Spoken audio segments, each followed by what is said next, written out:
Hello, welcome back to Crushing Sounds. If all goes to plan, this should be the first video that you see on YouTube. So, if you're watching this on YouTube, welcome. We are Crushing Sounds, myself and my brother, and we review all the latest heavy metal music releases, or at least ones that we give a shit about. I just realised I'm wearing a Fleetwood Mac t-shirt. It doesn't really work with the aesthetic, but, you know, respect the classics. Um, so yeah, check us out on Facebook, Instagram, Twitter, all the usual bollocks to check out our stuff and see upcoming metal reviews. So today for you, I'm reviewing the second album by a band called Venom Prison, and they released this album a couple days ago. And if you don't know who they are, they well, their first album was described as many different things. Some people called them just a noise band, some people called them grindcore, some people called them death metal, some people called them death grind. You know, I don't. Over compartmentalization can be a problem. I just called them an extreme noise band, I suppose. But their first album was awesome. They were really fucking brutally heavy band. Just, you know, one of the newest brutal as fuck bands to come out of the scene, really. Their first album was really fucking good. I think it was called Animus, I think is how you pronounce it. Just fucking awesome, really. And only a couple of years later, we are here now with their second album. So a little bit of introduction to the band. They are um, they have a lot of the press around them likes to talk about the fact that they have a female vocalist in this band, female harsh vocalist. And I know that there's this big movement at the moment to eradicate the term female-fronted metal, and you know, I'm all for that. Evil playing field across metal, regardless of gender, I'm all for that, no problem. But I think it is necessary to talk about here because she's a female vocalist who can go brutally low of really fucking guttural, harsh stuff, which is fucking awesome to see live. I've seen them live twice, and they're incredible. But she's a fantastic harsh vocalist. The first album, she had a quite a unique, high fry screaming, which you could tell it was a female. But when she goes really guttural, she can compete with all the big guys in death metal and whatnot. So yeah, she is sensational, and spoiler alert, she's amazing on this album as well. So I might as well go straight into the album. No surprise, it's fantastic. If you like the first album, there's everything to love is back on this album. I'd argue this album is even better because all the good things on the previous album are back and they're done to an even better standard. Her vocals are better on this album because they sound a lot more refined. Not that they were unrefined in the previous album, but they sound even better here with a lot of range going on and a hell of a lot of control. So yeah, she's just fantastic in the front of this band. But that's not to detract from the other band members. And one aspect of the album which really caught my attention is the guitar work.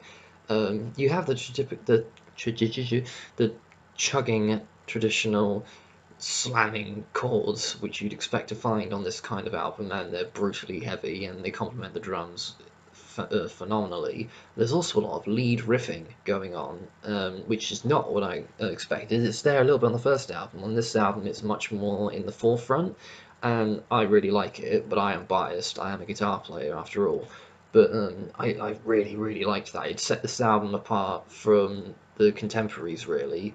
The third track, Uterine Industrialization, really hammers that home. There's a nice little parallel riff going on with the two guitar players. They don't normally duel between each other, but they do match each other, creating a great guitar war, really, of just sounds to really lock in everything that's going on.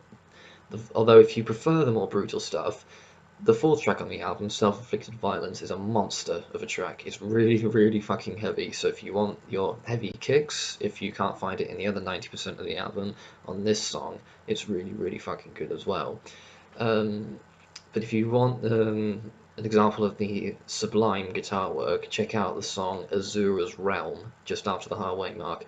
It's got a really killer riff that carries the whole song, and it's more than just your slamming chords, really, which is not to detract from those moments. They're in here at plenty, and they're awesome, but to hear these this well thought out guitar work is not what I expected, and it was a very, very pleasant surprise.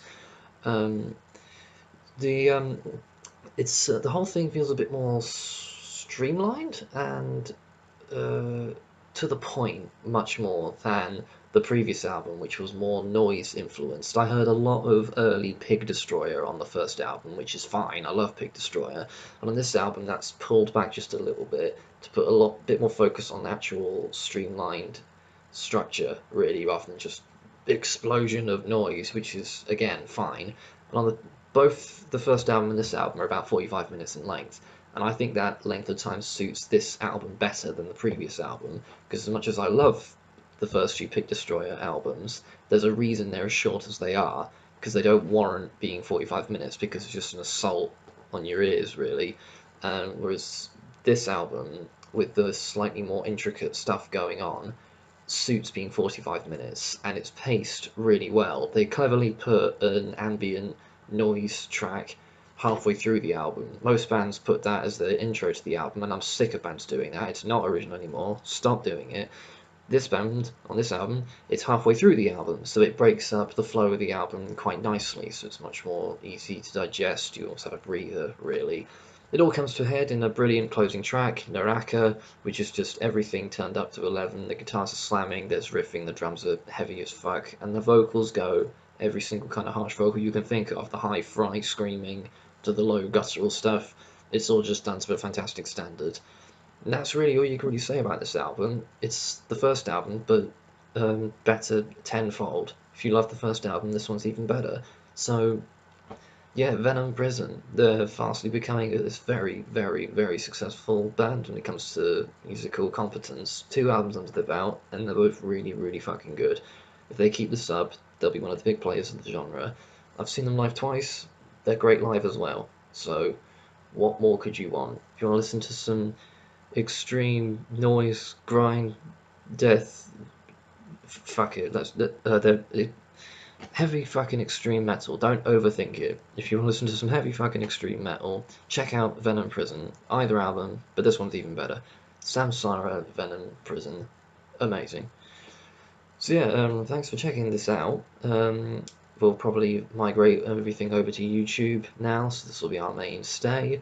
If you enjoy this, feel free to subscribe for more content. Check us out on Facebook and all the other stuff. Hope you've enjoyed this. Hope you stick around if we see you in the future. Stay tuned for more reviews coming up very soon. I'm Chris. Thank you very much. Bye bye.